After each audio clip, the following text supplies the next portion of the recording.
At the end of the 1800s, a new art form flickered into life.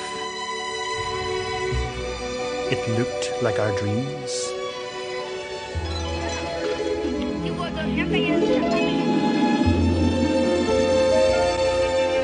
Movies are a multi-billion-dollar global entertainment industry now. But what drives them isn't box office or showbiz. It's passion, innovation. So let's travel the world to find this innovation for ourselves. We'll discover it in this man, Stanley Donen, who made Singing in the Rain, and in Jane Campion in Australia, and in the films of Kyoko Kagawa, who was in perhaps the greatest movie ever made, and in Amitabh Bachchan, the most famous actor in the world, and in the movies of Martin Scorsese and Spike Lee, Lars von Trier and Akira Kurosawa. Welcome to the story of film, an odyssey, an epic tale of innovation across 12 decades, 6 continents, and 1,000 films.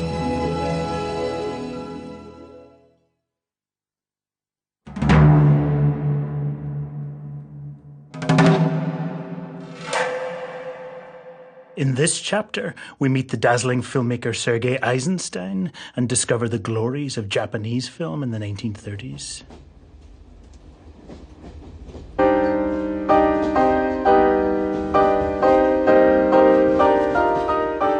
What great years for cinema were the 1920s and early 30s. Entertainment cinema was at its most glittering. Yet rebellious directors around the world challenged its glitter. This battle for the soul of cinema made it splendid. In entertainment romantic cinema of the 20s, people looked like this. Soft lighting, shallow focus, makeup, dreamlike. But as we've seen, some of the first rebels were the great realist directors who, in a scene like this, scrubbed mainstream cinema of its fantasy, its gloss, even its makeup. But this was only the beginning of the revolution against romantic cinema in these years. Around the world, 7 further sets of rebels saw in film new 20th century ways of getting beneath the surface of what it's like to be alive. Film was their laboratory. The glory of 20s and early 30s cinema was the result of their obsessions, ideas, and societies. After the realists, the second challenge to conventional cinema in the 20s came from this man, Ernst Lubitsch. At first he acted in movies. He's like an inept seducer, overacting, an adolescent almost. In the films he directed, he mocked the heavy-handed, almost Victorian way that sex and love were shown in the movies, and came up with a style that was all his own. This scene from his early film, The Oyster Princess, shows Lubitsch's mocking, subversive tone. A capitalist smokes a ridiculously fat cigar. He has an army of stenographers, and his assistants, of course, are all black.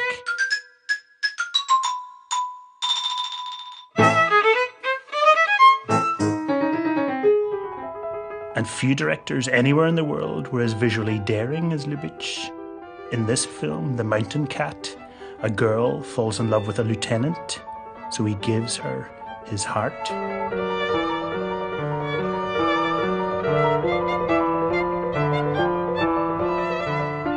She eats it.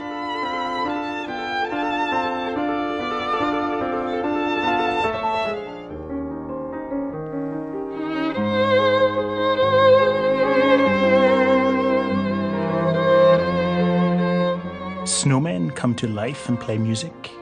The film's a riot of surreal production design. Its screen masking is even more daring. Such virtuosity was noticed by Hollywood, of course, and The Mountain Cat was Lubitsch's last film before moving there. American censorship meant that Lubitsch had to be inventive in how he portrayed sexuality there. Look at this scene in his hugely successful American film, The Marriage Circle. A psychiatrist and his wife are at breakfast. We see a close-up of an egg, then of a coffee cup. She stirs her coffee, then his hand disappears, then hers. The breakfast is pushed aside. A more urgent urge than that to eat has overtaken them. Lubitsch films nothing of their lovemaking, of course, but his use of objects is the cinematic equivalent of a raised eyebrow, far more daring in his suggestion of sexuality than Chaplin or Keaton or Lloyd. Lubitsch went on to make more sparkling comedies in America in the 30s and 40s and ran the Paramount studio. Billy Wilder, who made Double Indemnity and Some Like It Hot, had this sign on his office wall: "How would Lubitsch do it?"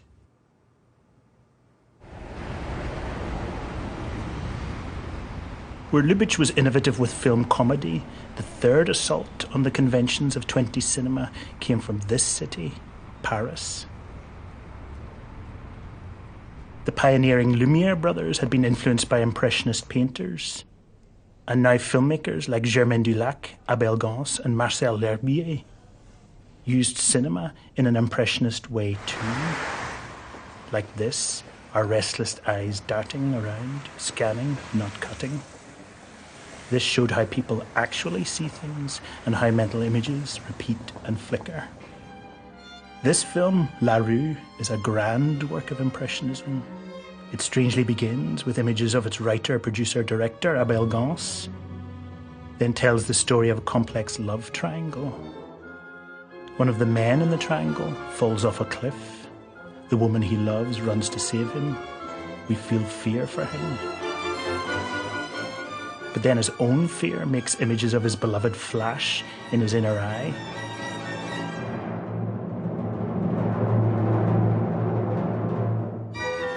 We're inside his head. The movie screen becomes his inner eye. Romantic cinema had many cliffhangers, of course, but its images always had to be readable. Here, some of Gance's shots last just one frame, far too fast for us to take them in one by one. They flash past, giving us an impression of his final moments.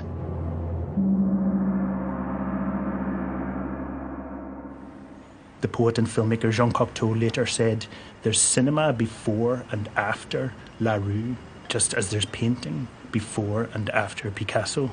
The Soviet directors Podovkin, Eisenstein and Dovzhenko studied it in Moscow.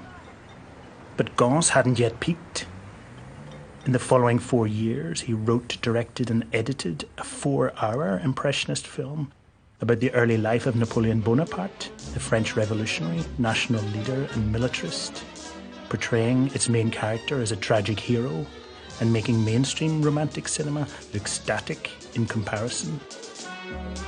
To capture the dynamism of the man, his fist fights and horse rides and battle charges and storms at sea, Gance rethought the camera's relationship to movement. Gance had a fur-covered sponge mounted around the lens so that the boys could punch right up to it and not get hurt. In the first scenes of Napoleon as a young man in Corsica, Gance attached a compressed air-powered camera to the saddle of a horse to capture Bonaparte's kinetic energy.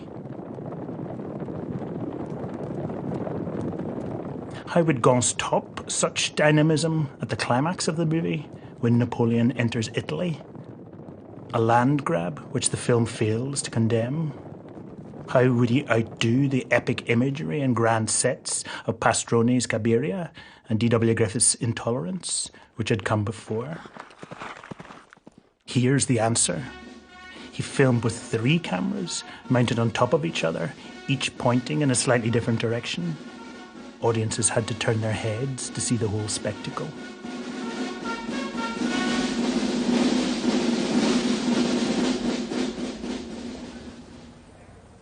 Napoleon had its world premiere here, the Paris Opera.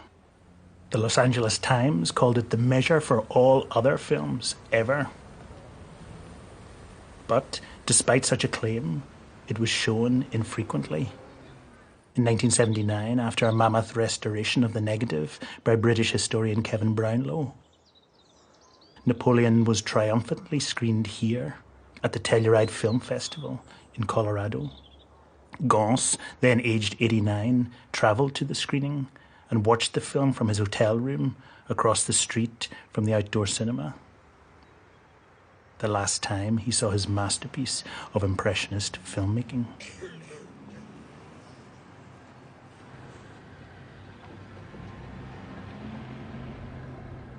In Germany in the late 1910s and 20s, the fourth innovative challenge to mainstream romantic cinema emerged.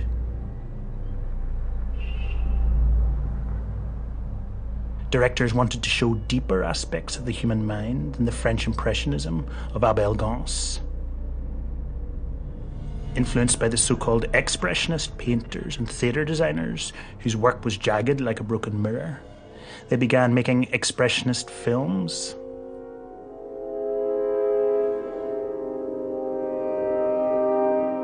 Less than 30 were made, but they were exported all around the world.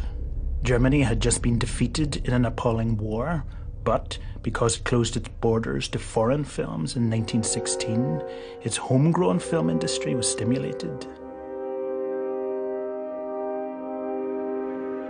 The most influential of the expressionist movies was this one, The Cabinet of Dr. Caligari, directed by Robert Wiene, which was made before Chaplin's first feature, or the accession of Emperor Hirohito in Japan. It was full of fear, haunting murders, graphic rooms.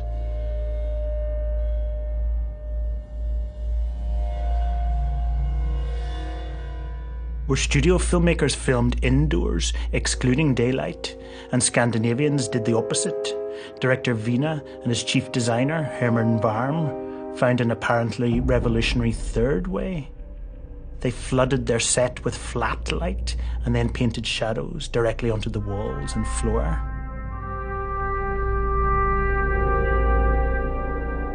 Cesare, a sleepwalker on show at fairgrounds, murders the enemies of his master, Dr. Caligari, at night. This story had a political edge. Caligari represented the controlling German state. Cesare represented ordinary people manipulated by it. But director Wiene and his producer Erich Pommer removed the film's political bite by adding this ending. It showed that the whole thing was the dream of a madman, Weyer, and that Dr. Caligari is not evil after all, and that the German state doesn't control its people. Filming took place here at the Babelsberg studio near Berlin. The film's bizarre imagery took the question of point of view in cinema further even than the French Impressionists. The film's spaces, sliced like shards of glass, its jagged lighting, showed the extreme mental state of Weyer. Caligari has echoed down the years. This film, Charles Klein's Telltale Heart, shows its direct influence. The seminal British director Alfred Hitchcock, who had worked in Germany, made his first important film, The Lodger, with some of the shadowing and hysteria of Caligari.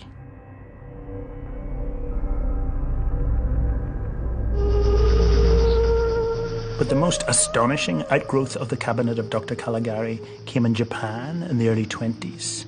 Former actor Tainsuke Kunigasa saw it in Abel Gance's La Rue, and then made this film, A Page of Madness. This is the opening scene, a tempest, an asylum, visual overlays, fast cutting as in La Rue.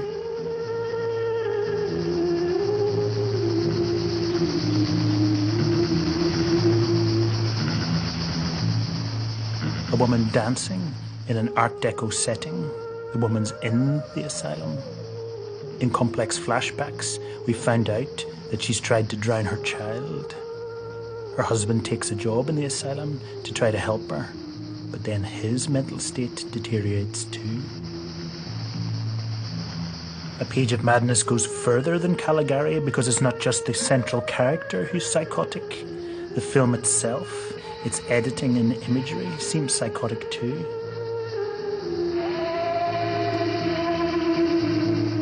A Page of Madness combined the fleeting techniques of Impressionism with the deep unease of Expressionism, and is the second great Japanese film that exists after Souls on the Road.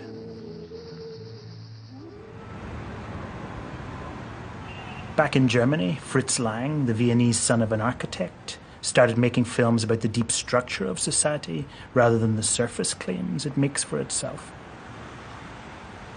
Lang made the most iconic film of the silent era, a movie that might have been made by an architect. Metropolis, set in the year 2000, tells the story of clashes between workers and an authoritarian industrialist in a giant city. Like a fantasy New York, roads and railways in the sky, brilliant model shots. A young woman, Maria, inspires the workers and is almost Christ-like, but the industrialist builds a robot that looks like her to manipulate the masses. The robot is a deco mannequin, lit with flashing lights, symmetrically framed. The astonishing opening eyes of the woman, enhanced by makeup.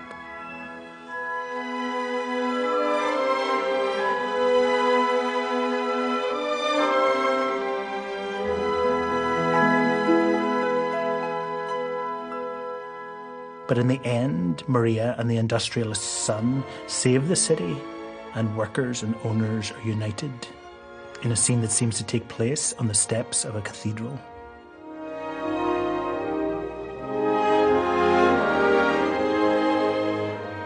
Lang's cityscapes and robotics, exploitation and urban paradise were profoundly influential.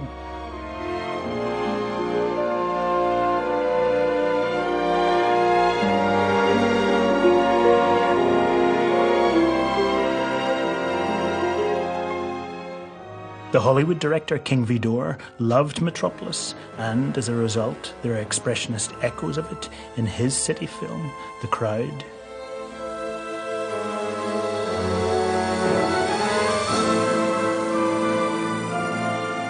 Adolf Hitler liked Metropolis, and the inmates of the Nazi concentration camp Mauthausen compared the huge ramp that they had to build to this one from Metropolis.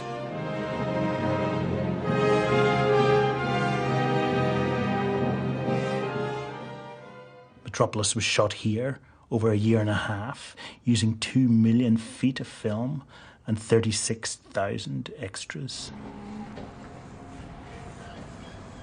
Cities were scary things in the 20s, but poetic too. In this expressionist masterpiece, Sunrise, a man and wife walk through the world together, so wrapped up in each other they don't notice the traffic around them. The city becomes nature.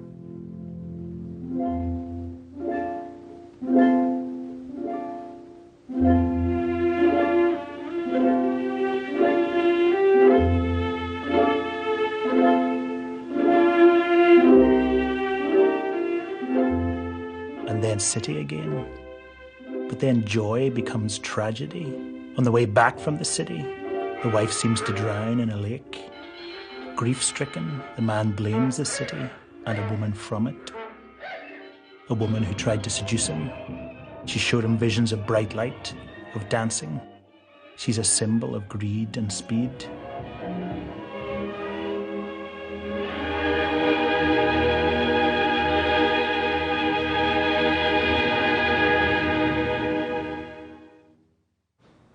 Sunrise was made by the German director F.W. Murnau, one of the greatest directors who ever lived.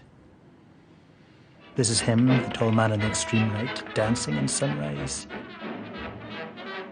looking a bit awkward and shy as he did in real life. This is where he lived, although Murnau actually made the film in Hollywood. Unusually, he was offered total freedom to do so. He had this gigantic city set built and made most of the subtle lighting effects available in Hollywood. In the end, the city woman, the symbol of modernity and avarice, leaves, and the life of the man and the wife becomes like a German romantic painting.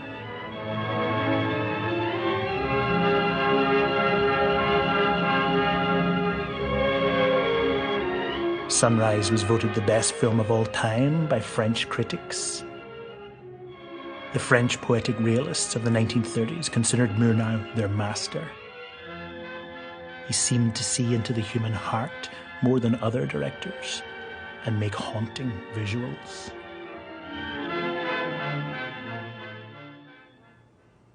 Murnau died in a car crash in California in 1931. This is his death mask.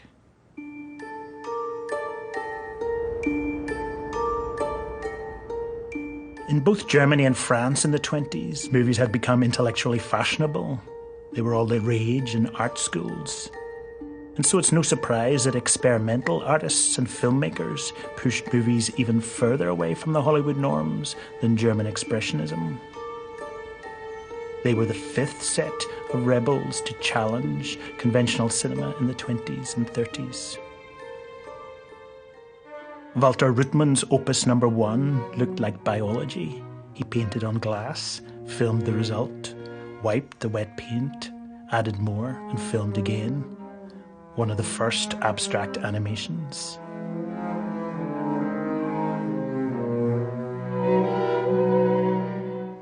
Dada was an art movement of mockery, anarchy, comedy. In 1924, the Dadaist Francis Picabia commissioned this film, Entr'acte, to play in the interval in a ballet. René Clair, the former journalist who made it, put the camera in places that a conventional ballet could only dream of, right underneath the dancer, or at the barrel of a dancing cannon. Said Picabia of the result, "It respects nothing but the desire to burst out laughing." Also in France, the Brazilian Alberto Cavalcanti made this haunting experimental film. It was about seeing a city, its ordinary life, the power of imagery to reveal and evoke.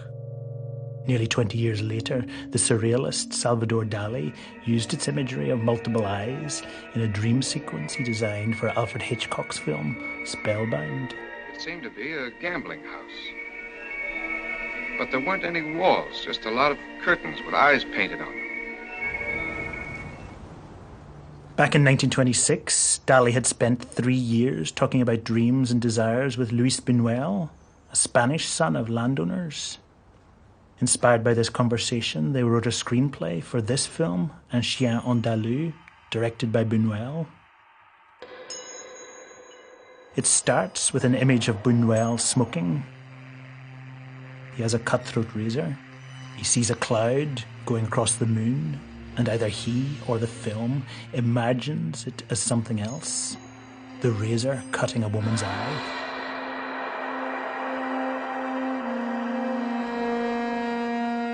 A shocking free association, an attempt to show how the unconscious works. Then a man dressed as a woman falls off his bike. He's been carrying a box. This is the box.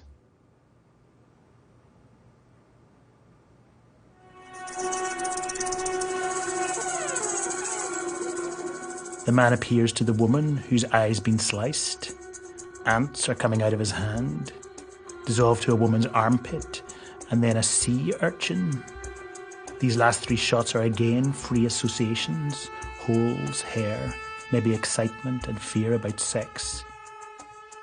This was a wildly innovative way of editing.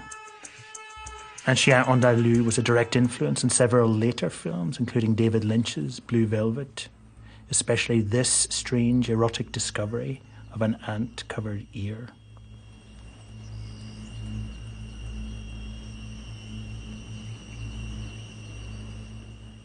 Buñuel's next film, the feature-length L'Âge d'Or, is still shocking.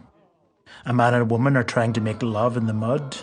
A crowd of bourgeois people and clergy stops them.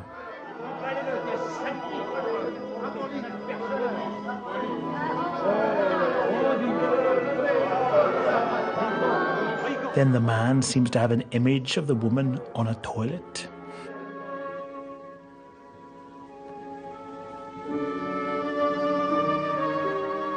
The toilet roll seems to burn,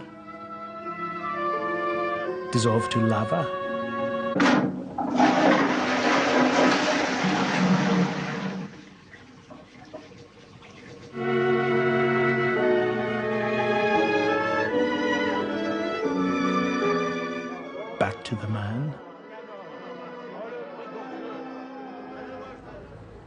The film was premiered here on December the 3rd, 1930. Members of the Fascist League of Patriots hurled ink at the screen and attacked the audience. A Spanish newspaper called it the new poison which Judaism and Masonry want to use in order to corrupt the people. It was out of distribution for 50 years. If Buñuel and L'Âge d'Or completely rejected the content of romantic cinema, our sixth set of dissidents completely rejected its form.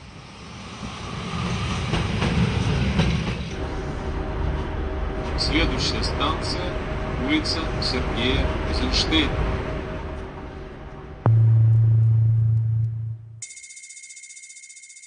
They were the most manic of them all.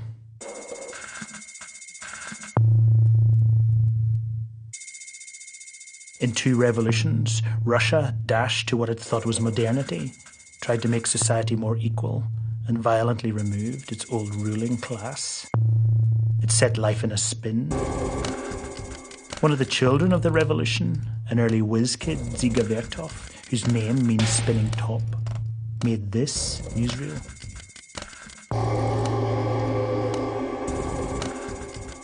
The camera attached to a train, worshipping the work of peasants. The new boss of the Soviet Union, V.I. Lenin, said, "Of all the arts, for us cinema is the most important." Take a bow, Sergei Eisenstein, that art's most brilliant innovator. This is his first film. Actors perform, mug for the camera.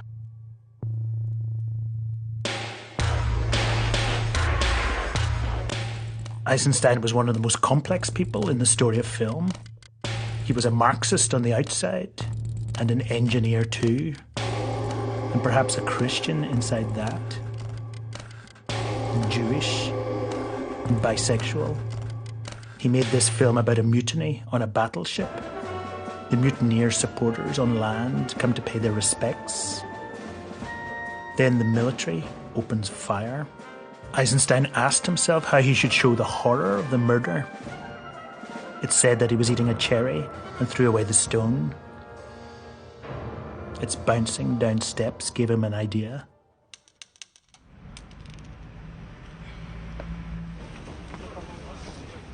Steps, he thought, are like the world tilted forwards to form a stage. Eisenstein decided to film the murder on such a stage. He'd cascade the murdered people down the steps.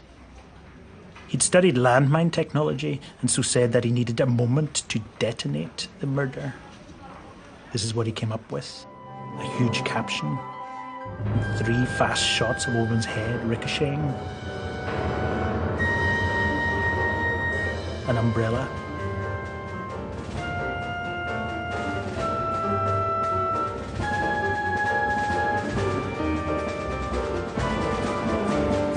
a fall shot with a handheld camera,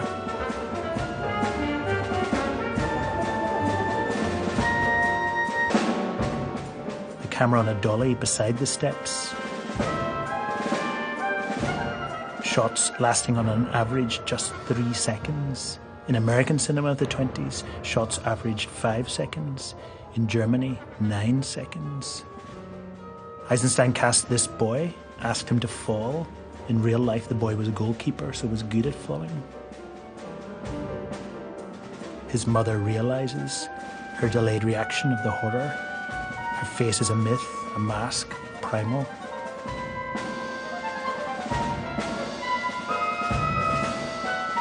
And then this horrific moment.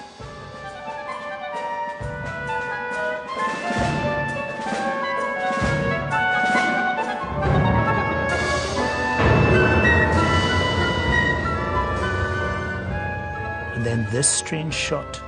She walks in a corridor of light.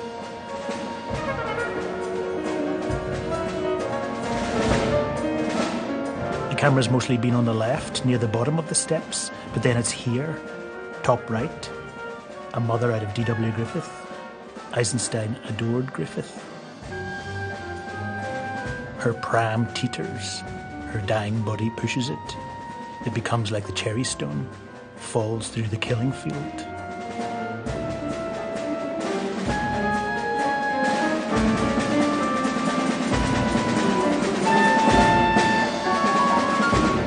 hard to stop your heart racing at the Odessa Steps sequence. It's panic, which is what Eisenstein wanted.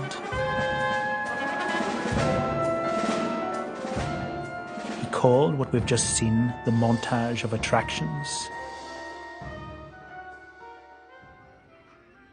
When we look at the Odessa Steps sequence on screen, the army stepping on the boy moves us. It leaps from the screen to us. Seeing the pram moves us. The emotions come from the screen to us. In our heads, the two things collide and create the idea of innocence slaughtered by the state, the Tsar. 1 + 1 = 3. Eisenstein says that he ploughed the mind of the audience. Battleship Potemkin premiered in this cinema, built in 1909, one of the oldest in the world. The film took the world by storm. Charlie Chaplin loved it.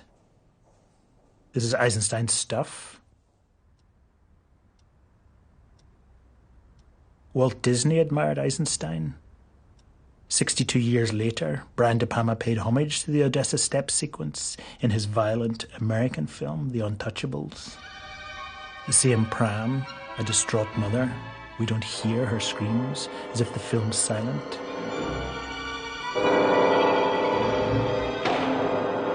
Splintered editing. Shots only a few seconds long, like Eisenstein. Peril, shooting down a grand staircase.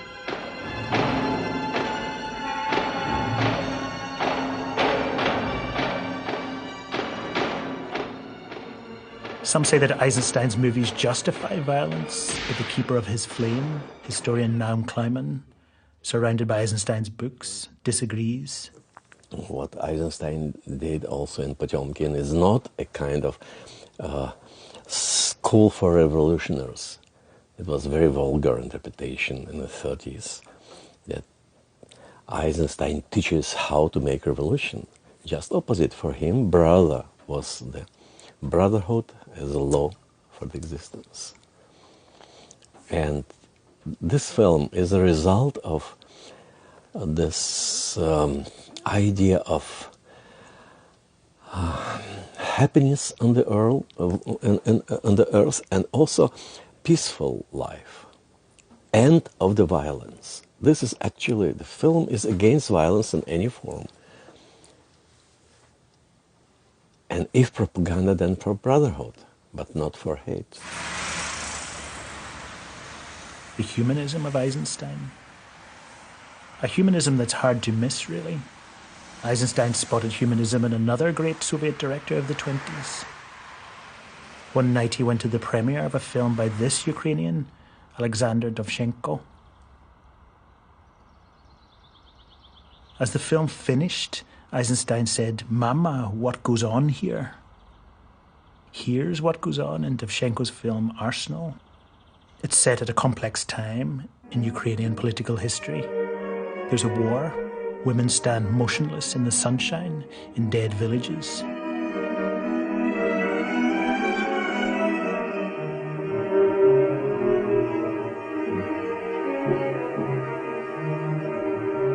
It's like the women can hear the song of the war inside their heads.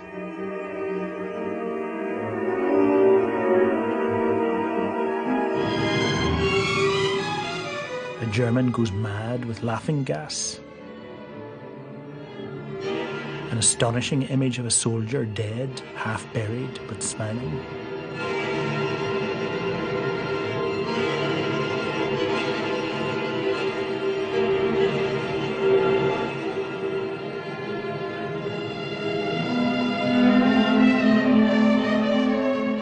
Here's the greatest modern Russian director, Alexander Sokolov, on Dovzhenko.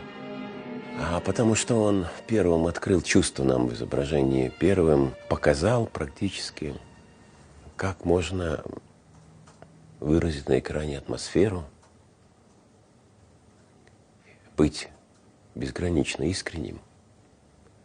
Ну что необычного? Идет человек, молодой парень, идет по ночной дороге, пыльной, да? И от какого-то счастья начинает танцевать. Но что такого необычного? Вдруг в него стреляет, и он падает.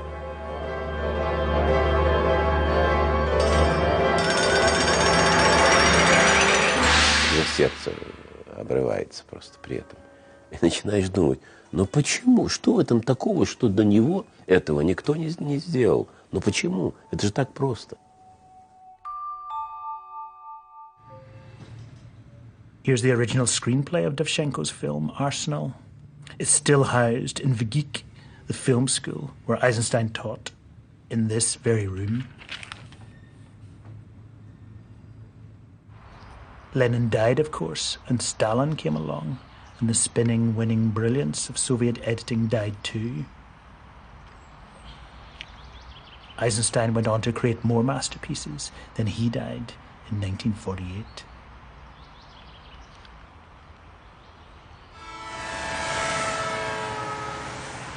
The seventh challenge to the Hollywood bubble, to romantic entertainment cinema in the 20s and early 30s, comes from a completely different world, the floating world, Japan.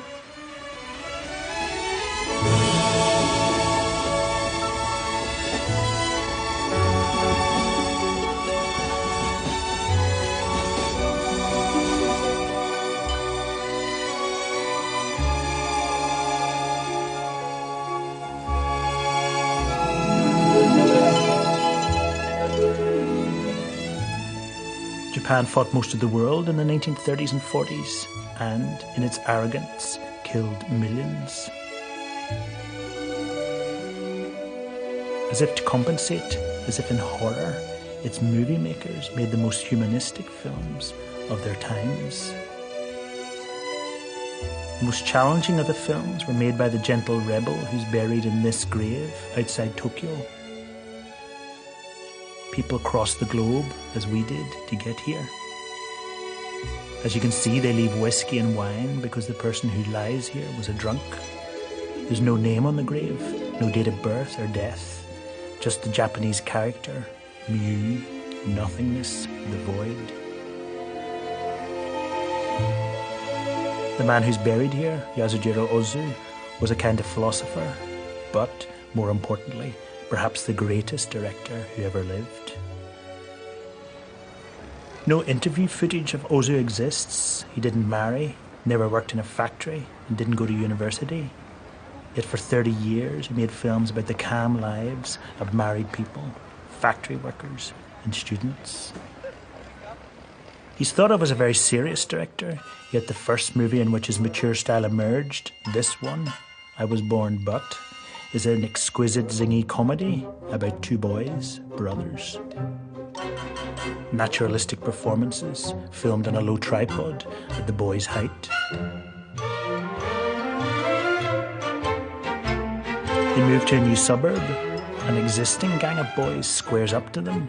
A battle of wills at a boyhood universe.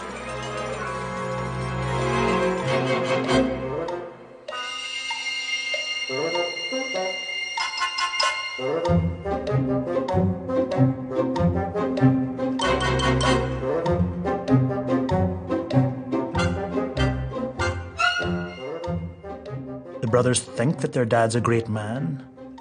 Then they see him in an amateur film, goofing for his boss, an ordinary Joe, humiliated. This turns their lives upside down.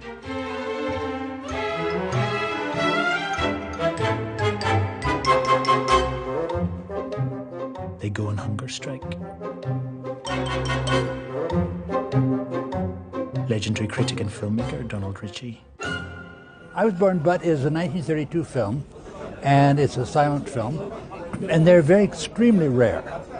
Almost all the I would say about 90% of all silent film has been destroyed in Japan by natural causes, the earthquake, or by unnatural causes like the bombing of Tokyo. Ozu himself said that it's supposed to be a comedy, but it came out sort of dark, says Ozu. And so this extraordinarily honest film, which tells a lot about society, a lot about kids, a lot about fathers, is something where the balance is so right that, of course, it's a masterpiece. And that's one of the many ironies of the film, is the boys have adjusted. The boys could adjust to anything. They adjusted to their empty stomachs when they ate their breakfast. They adjust to their fathers being an idiot. They've adjusted to that. They're starting to adjust to the ways of the adult world, which, as their fathers told them, is a false world to live in. They'll probably never question it again. That's what we saw was the last of their innocence. They've become equipped for society now. Which is heartbreaking. Yeah, because society isn't worth all that. And Ozu seems to be telling us that this kind of innocence, exemplified by the boys, is precious. And that would be one of the reasons it doesn't last. The boys discover what Japan itself was about to discover in World War II, that the emperor is just an ordinary man.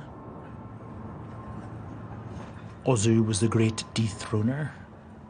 Unlike Akira Kurosawa, he didn't believe in heroes.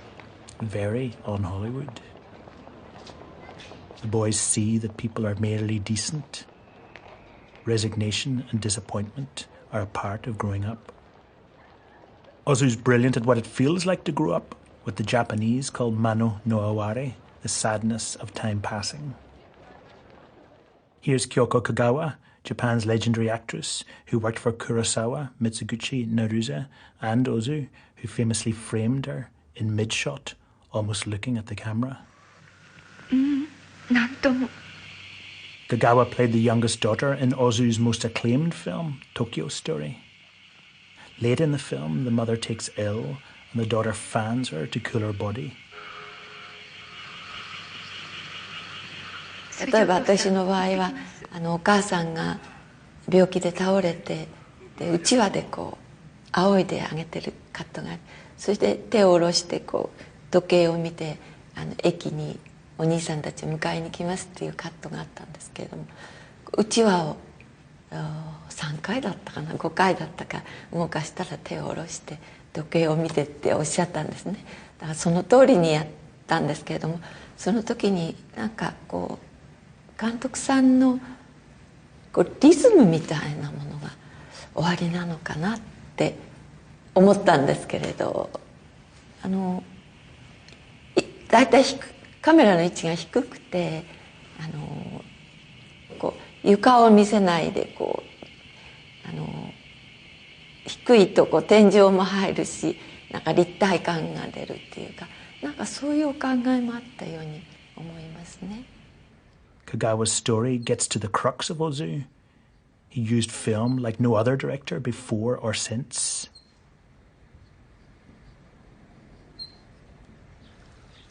It was the norm in the 30s to have a camera at this height. Filming from hip height rather than shoulder height put the camera at the body's centre of gravity and, therefore, gave the image a better feeling of balance. This seldom happened in cinema. In the 70s, Chantal Akerman's groundbreaking film Jeanne Dielman was one of the few movies which used Ozu's camera height. And this was only the start of Ozu's innovations.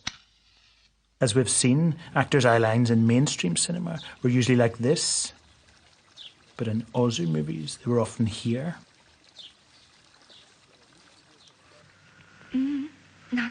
In conventional films, when actors talked to each other, the camera would usually be at this angle to them, about 45 degrees. This, as we've seen, was to make it look as if the actor's eyes connected across the cut. Ozu brought his camera right round between the actors, into the scene at 90 degrees. The actors didn't seem to quite look at each other, but the composition of the images matched each other visually. Ozu was very interested in matching his shots, whether they were of human beings or, say, interiors in a house looking down a corridor. The more you watch, the more you feel the order of the space in his movies. His frames were windows on very balanced pictorial worlds. It follows that Ozu hated the human body to break the frame, and so he filmed from far enough back to ensure that if someone stood up, their head didn't disappear like this. And he used lenses of about 50 millimeters so that faces or spaces weren't overly bulging, as happens on a 20 or 30 millimeter lens.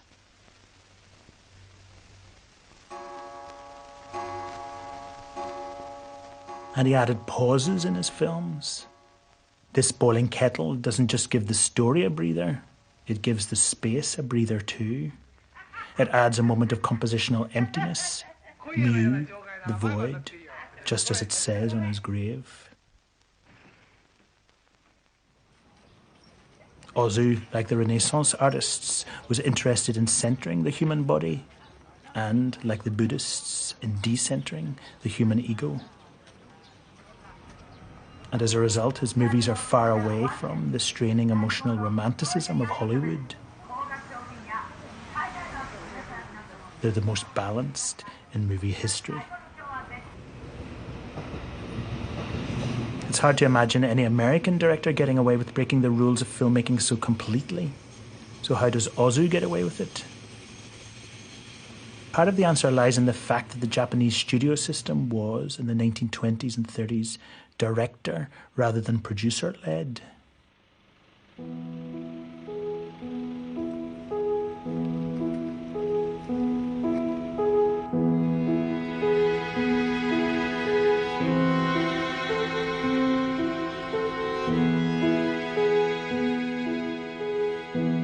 These are the very rooms in Toho Studio where a future director, Akira Kurosawa, planned his seminal film, The Seven Samurai, in the 1950s.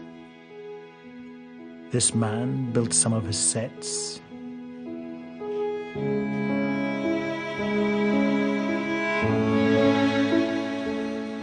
Studios like these were what Orson Welles called the biggest train set in the world.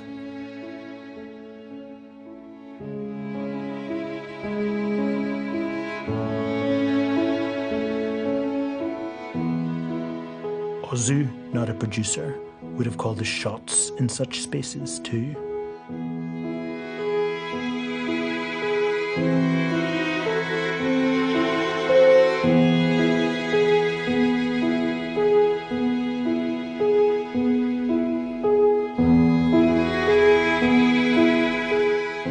Another of Japan's great innovative directors who worked at the same time as Ozu and whose best work comes from the 30s and onwards was Kenji Mitsuguchi.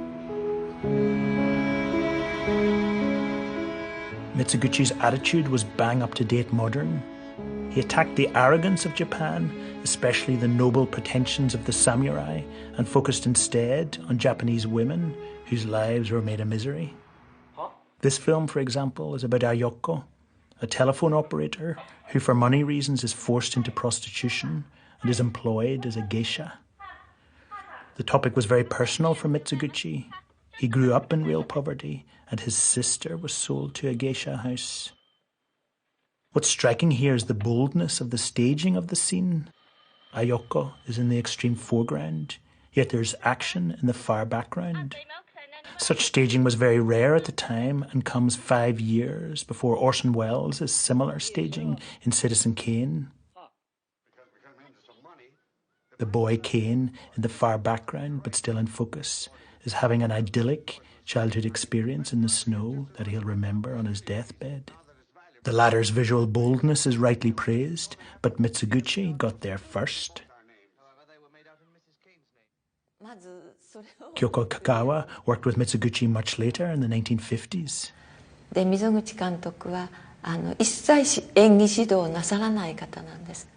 で、セットに入りますと監督さんが椅子に座ってらして、じゃあやってみてくださいっておっしゃるだけなんですね。ですから俳優の演技をご覧になって、それからカメラの位置を決めるというそういう演出のなさり方だったもんですから。In this film, Chikamatsu's story, she plays Osan, who's married to a pompous husband. In this scene, he thinks she's having an affair, so says that she should commit suicide. A devastating moment. In romantic cinema, it would have been shot close up and brightly lit, but Mitsuguchi cuts away from the expressed emotion behind Kagawa. So we can't see her distraught face. Instead of weeping with her, we feel moral indignation at her plight. そそれとその水口監督が独特のおっしゃり方でしたけれども、そのリアクションを反射してください、相手の言葉とか動きに反射してください、それをよく見て反射してくださいということも本当に何遍も言われましたからね。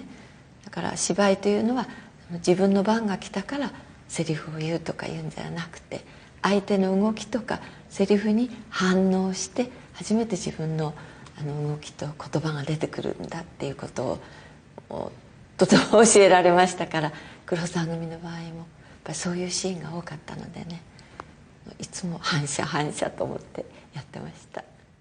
Kagawa's husband in Chikamatsu's story is so horrible that her character Osan flees with another man, Mohei.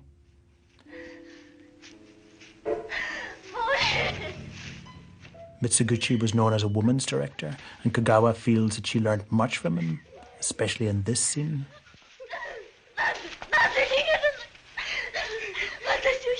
何遍やってもOK が出なくて、で監督さんは一切そのどこが悪い、どこをこうしなさいっておっしゃらないもんですから、どうしていいか分からなくて、何回もテストしているうちに私は本当に疲れてしまって、全く意識なくこう転んでしまったんですね。バターンとこう胸も打ってしまったし、ものすごく痛かったんですけれども、でもそうした時にその瞬間にこうなんていうんですかね、自分でもわからないんだけど、この中からこううわーっとこう湧き上がってくるような感情が感じまして、でそのままこっちにいるモヘイにそのままぶつかっていってラブシーンになるわけですけれども、そしたら監督さんが「お前なくて生きていけると思ってるのか。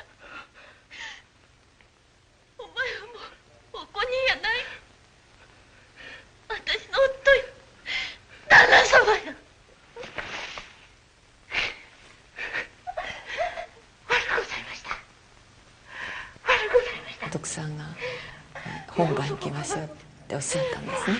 ですからその時にその時は分からなかったんですけど、後から考えてやっぱり芝居というのは頭で考えてはいけないんだ、自分の体でぶつかっていく、でもう余計なものを全部そぎ落として体でもう心からぶつかっていかなくちゃいけないんだなっていうことを教えられたと思うんですね。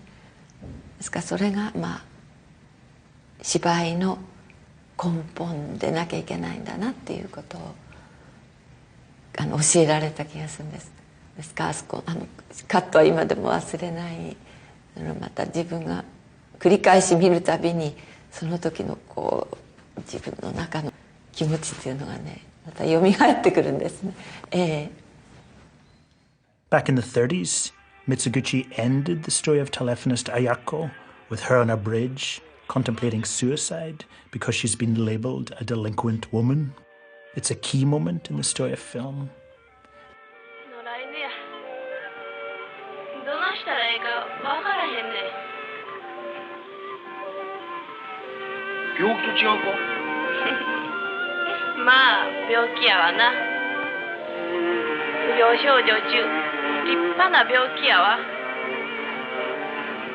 なあ。お医者はん、なんやねん。こないになった女はどないして治さはんねん。さあ、そら僕にもわからんわ。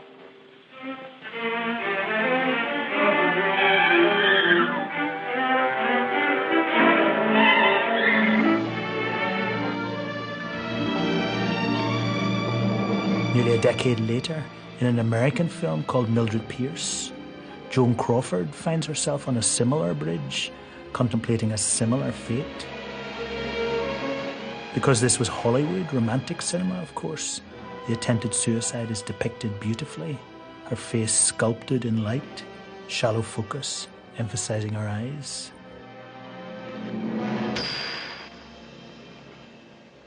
It would take well nigh 2 decades before the achievements of Mitsuguchi and those of Ozu would be discovered, so to speak, by the romantic cinema of the West, one of the greatest oversights in movie history.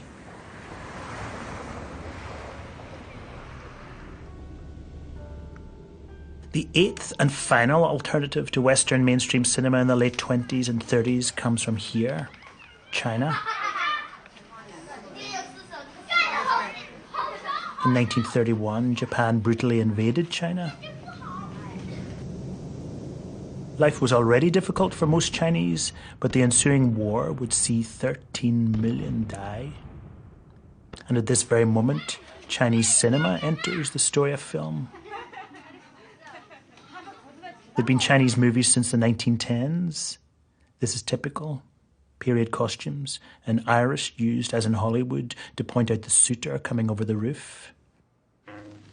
But in the early 30s, China evolved a kind of leftist realist cinema that challenged Hollywood fantasy and, in a scene like this, used inventive camera angles and symbolism to show how some men really seduce women.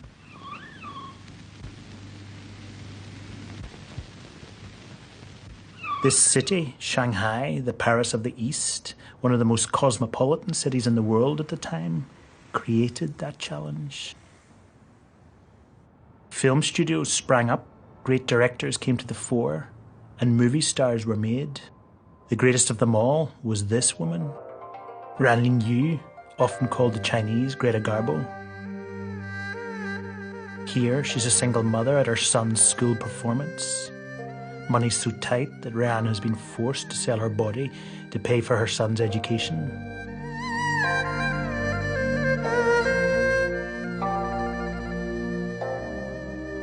A lovely tracking shot shows the whispers of disapproval. When the school hears of her prostitution, it shuns her and she's imprisoned. Women in particular identified with Ruan.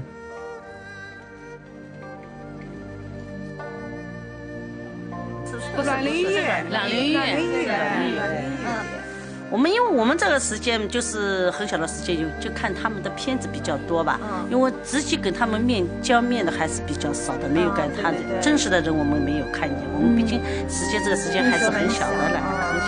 就是拍的挺生动的啊，挺现实的，那个社会就是这样，对吧？Ruan's movies were often set in Shanghai backstreets like this, though those shots were usually recreated on Shanghai movie sets like this.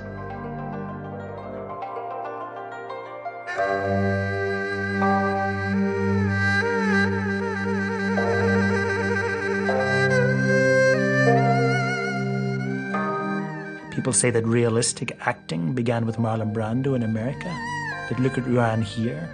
Her weariness, her understated gestures, her body language.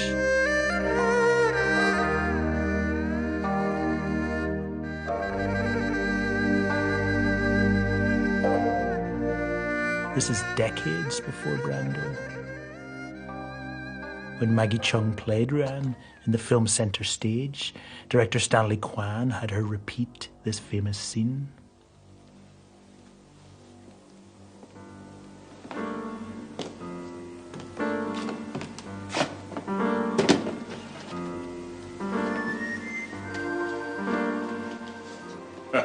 In this film, New Women, Ruan played a real-life actress who committed suicide after being hounded by the press.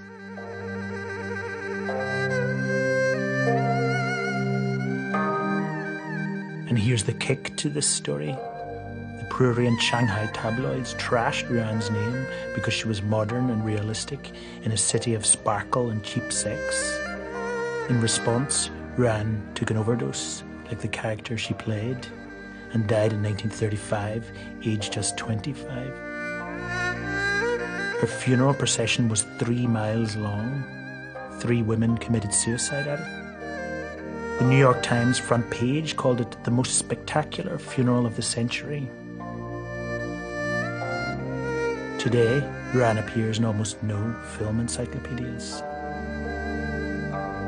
In the coming decades, Shanghai, the city of sex and cinema, would build on top of its past and the alleyway settings of its great 30s films to become a Disneyland of capitalist consumption.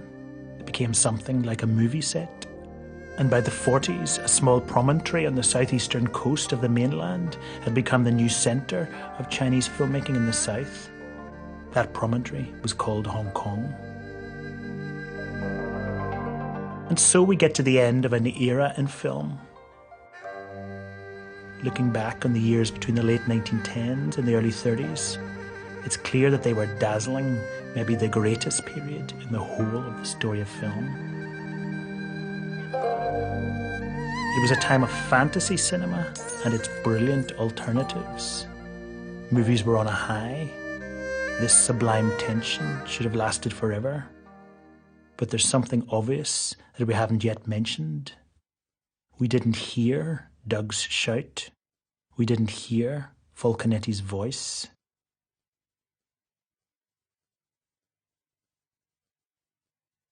We didn't hear Cesare's nighttime victim scream. The energy or tenderness of these made a huge impression on us, but not as things in the real world do, because they were silent. What in France is called deaf cinema.